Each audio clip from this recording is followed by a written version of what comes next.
Nakamou Boy, Ner, le Sénégal qui s'était imposé sur le score de 5-1 à domicile et ensuite 1-0 à l'extérieur. Le Sénégal qui avait écrasé le Mozambique au match aller et ensuite a été un peu plus calme au match retour.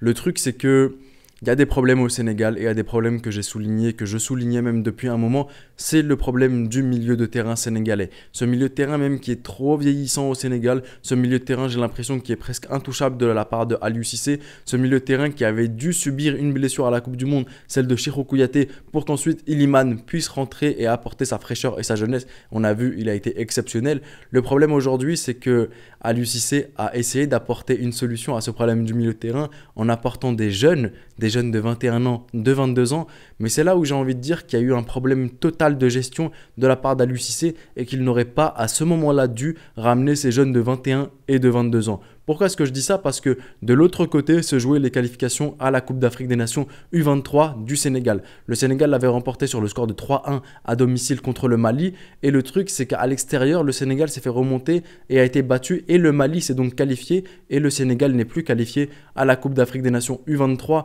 où le Sénégal aurait pu faire un pactole et tout rafler. Tchad, Coupe d'Afrique des Nations, qualification à la Coupe du Monde, Coupe d'Afrique des Nations U20 et j'en passe et j'en passe. Malheureusement, là, ce sera plus possible d'avoir le pactole parce que tu as pris des éléments du milieu de terrain sénégalais qui étaient censés justement faire partie de l'équipe U23.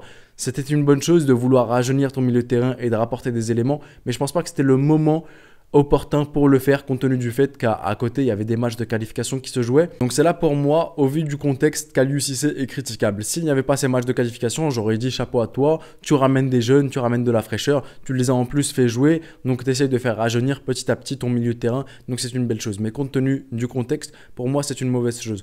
Aujourd'hui le Sénégal, je trouve qu'il y a une amélioration sur un point, c'est le fait que le Sénégal avant marquait très tardivement. Aujourd'hui le Sénégal dès le début du match il te termine, il te marque les buts dès les premiers instants du match et ensuite ils peuvent se permettre soit de rajouter quand ils sont à domicile, soit de pousser pour ensuite enfoncer le score, soit de se calmer et de se préserver par la suite.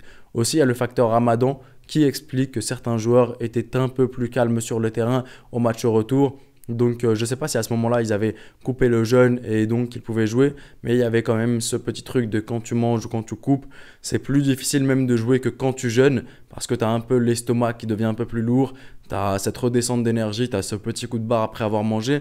Mais en tout cas le Sénégal qui pour moi poursuit cette lignée qui est toujours aussi bon. Le Sénégal, j'aime pas trop l'évaluer dans ces moments-là contre ces équipes, avec tout le respect que j'ai pour elles, ces petites équipes, parce qu'on l'a vu à la Coupe d'Afrique des Nations, ça s'en sort avec un seul but en phase de groupe, mais ensuite ça déchire en phase d'élimination directe. Donc c'est plus contre les gros adversaires que j'aime voir le Sénégal. Ce Sénégal qui arrive toujours à s'adapter à son adversaire et à être 10% au-dessus, c'est ce qui me fascine avec cette équipe-là.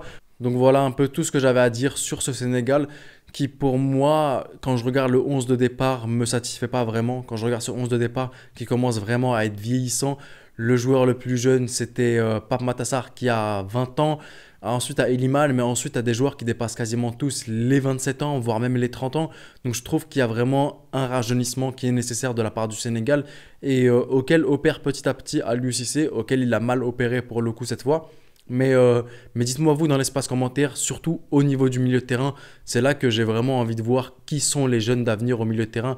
Parce que quand je regarde Nampalys Mendy, 30 ans, quand je regarde Idrissa Gana Gueye qui a aujourd'hui plus de 32 ans je crois, je trouve que le milieu de terrain est beaucoup trop vieillissant et je trouve qu'il faut vraiment vite rajeunir avant de se faire avoir et avant de mettre des joueurs dans des moments extrêmement complexes, en pleine compétition, qui n'ont pas encore l'expérience nécessaire et de vite tomber de haut.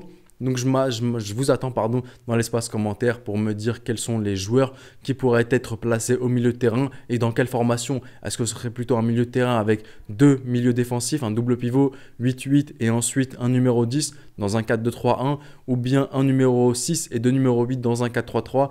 Donc je me ferai un plaisir vraiment de vous lire et d'en savoir plus sur les joueurs, les potentiels nouveaux joueurs en sélection nationale sénégalaise parce que les U20 pour moi, même s'ils ont été super, ils sont encore un peu jeunes et il manque un peu d'expérience encore. Donc dites-moi vous tout ça dans l'espace commentaire, je me ferai un plaisir de tous vous lire. C'était le petit pharaon, Legui Legui, prenez soin de vous et de vos proches et je vous dis... Arrivederci.